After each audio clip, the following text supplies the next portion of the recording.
You've known for years smoking is dangerous, especially if you're pregnant, but there's more reasons for you to kick the habit. We'll explain.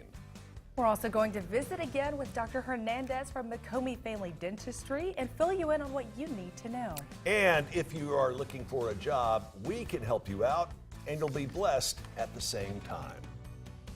Welcome to Let's Chat, the Tennessee Valley's premier show focusing on lifestyle and entertainment, with Jess Raby and Chip Chapman, bringing you smart shopping tips, community events, and the newest trends.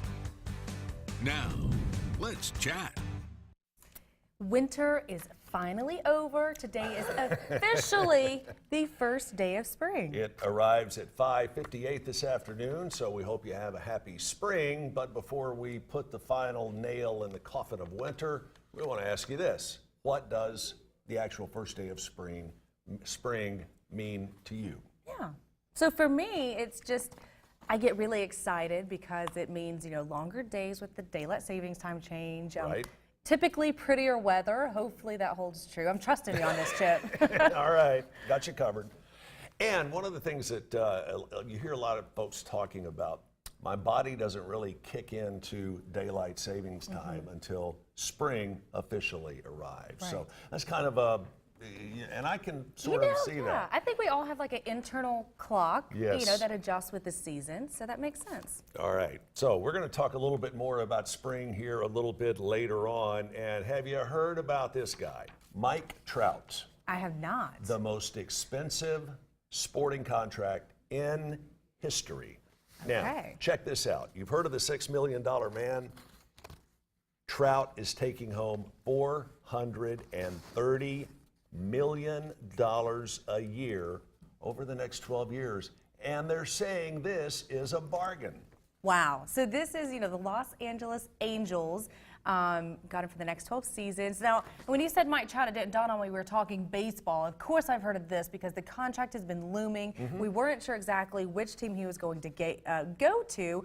So this, of course, makes him one of the highest paid, if not the highest paid, in Major League Baseball. I'm not sure if he's not the highest paid Professional athlete ever. Yeah. I mean, $430 million. I mean, dream job. You're doing what you love. That's awesome. And we'll put that in perspective. That's more money than Jess and I will make in the next 20 years. Or 20 lifetimes. $430 million. Unbelievable. So putting it into perspective, what do you think you can buy with $430 million? Oh, a lot. Well, our producer did some numbers for us, and so you can buy your own private jumbo jet. I would like that. You can buy an island. I would love that. Yeah, A no kidding. NASCAR team. We're giving away Food City 500 tickets. You That's can right. buy your own team. Forget winning tickets. Just buy your own team. And a baseball team. Mike Trout might be your only player with $430 million. But That's correct. You could also buy one of these really expensive, and I think it's Richard Branson from the Virgin Empire, that is now taking people into outer space. oh, wow. Oh, yeah, you could buy a trip to space. Yeah, you could probably buy several Absolutely. for $430 million. What would you buy if you had $430 million?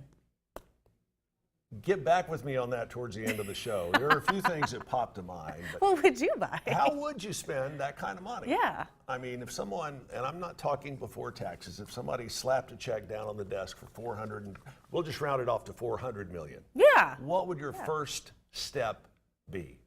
Panic for me. Right. Panic. Also this morning, something that one of Tennessee's Speaking of reigning millionaires. queens, yeah, no kidding. Dolly Parton has just donated $200,000 to local firefighters for their efforts fighting the fires in and around Gatlinburg.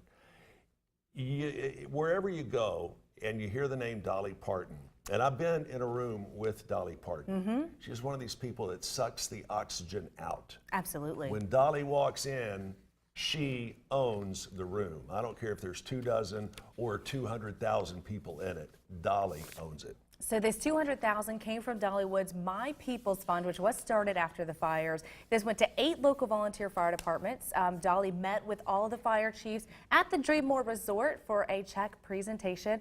And like you mentioned, it was in recognition of their instrumental role in fighting the 2016 wildfires. The My People's Fund also donated $20,000 and $40,000 to an area training center. So Yeah. it's good to see. I mean, 2016, it's been a couple years now, but obviously, some of the damage and some of the memories are still visible in Gatlinburg and Pigeon Forge. So it's great to see a community leader. I think still. you would really be hard-pressed to find somebody who represents the state of Tennessee better than Dolly. Absolutely. I mean, she's a class act. I mean, all we're the way. volunteer state for a reason. Absolutely.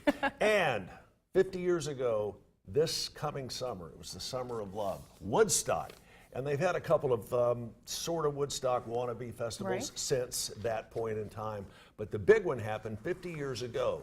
What did Woodstock mean to its own generation? Is the message better? Is the message different? And think about this.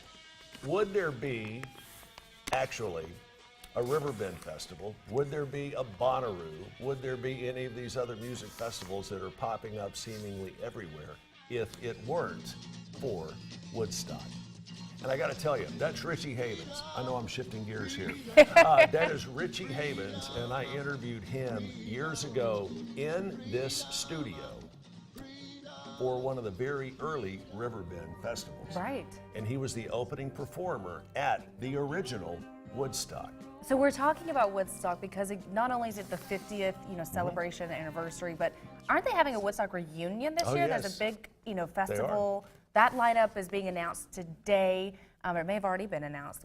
We just don't have it right now.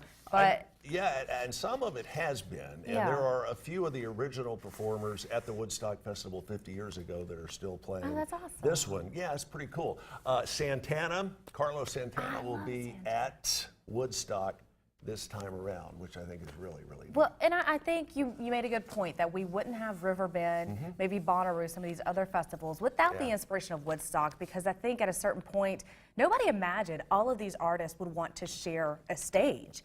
And now you think some of the most successful musical events are festivals Yeah. where the biggest headliners are all sharing a stage. And I think that pays homage to the music community itself. Sometimes artists get a bad rap, but they're a really tight-knit community. They really are, and it's going to be interesting to see how further details come out about Woodstock. We'll bring Of course, Chip will keep you updated. Of course, Chip will. We have got a lot more straight ahead this half hour. We're going to be talking with Chattanooga's favorite family dentist, Dr. McComey, coming up here a little bit later on. Going to make it a little easier if you're scared. We're also going to be talking about women's health, maybe some things you need to know if you're pregnant or plan to become pregnant. And how to get a job, one that will carry you not just financially, but will help carry you spiritually. Absolutely. Stick around. We have much more coming up on Let's Chat.